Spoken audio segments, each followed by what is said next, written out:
Hello दोस्तों।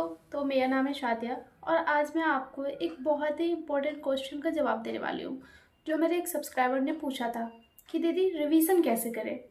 ये हमारे लिए बहुत इम्पोर्टेंट क्वेश्चन है बिकॉज हम कितना भी पढ़ ले पर हम रिवाइज कैसे करें ये तरीका जानना बहुत ज़्यादा ज़रूरी है और ये हमारे लिए हर एक एग्ज़ाम के लिए ज़रूरी है।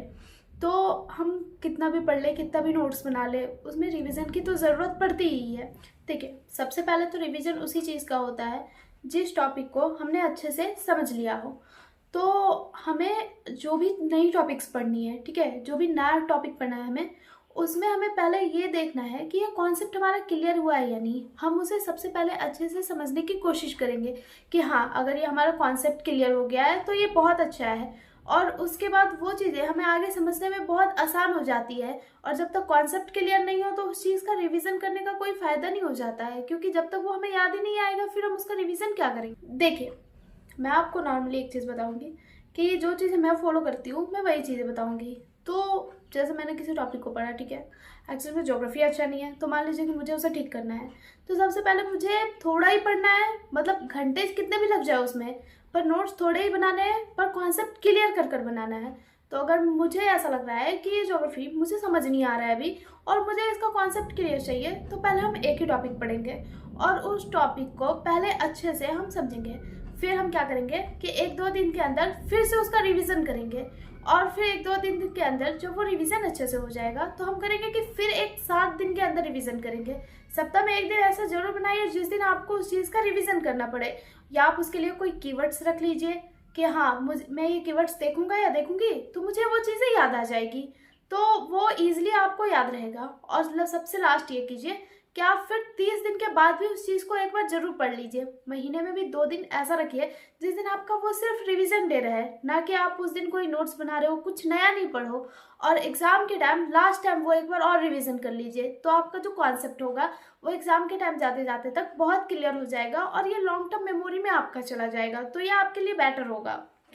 सिर्फ नोट्स को पढ़ने से फ़ायदा नहीं होगा कि आप ऐसा कर रहे हो कि आप बार बार नोट्स पढ़ रहे हो तो आपको लग रहा है कि हाँ, ये चीज़ तो मुझे याद होते जा रही है।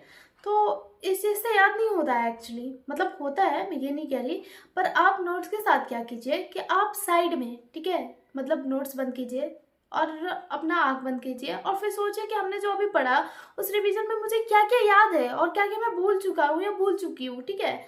और उसके बाद आप एक काम कीजिए कि साइड में एक सादा पेपर लीजिए और उस पर आप लिखिए कि आपने जो भी पढ़ा उसमें से आपको क्या क्या याद है, उसका कीवर्ड टाइप से लिखिए ताकि आपको बाद में वो चीज़ें समझ में आए कि हाँ, मुझे इतना याद है या ये मेरे लॉन्ग टर्म मेमोरी में जा चुका है या मुझे आगे भी इसको याद करने में कोई दिक्कत नहीं होगी। जैसे आप बात करेंगे मेरी, तो मैं अपना रिवीजन डे संडे को रखती हूँ क्योंकि संडे को थोड़ा रिलैक्स रहती हूँ।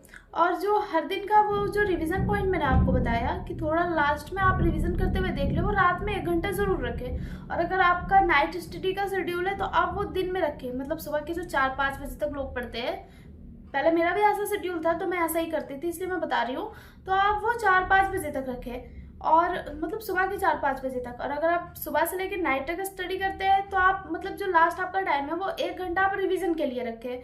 मैं संडे को रखती हूँ ये चीज़ कि हाँ, सप्ताह में एक दिन संडे को और फिर महीने के लास्ट में 2 दिन मैं रिवीजन कर। देखिए, रिवीजन कोई अलग काम नहीं है, यह आपकी पढ़ाई का ही हिस्सा है।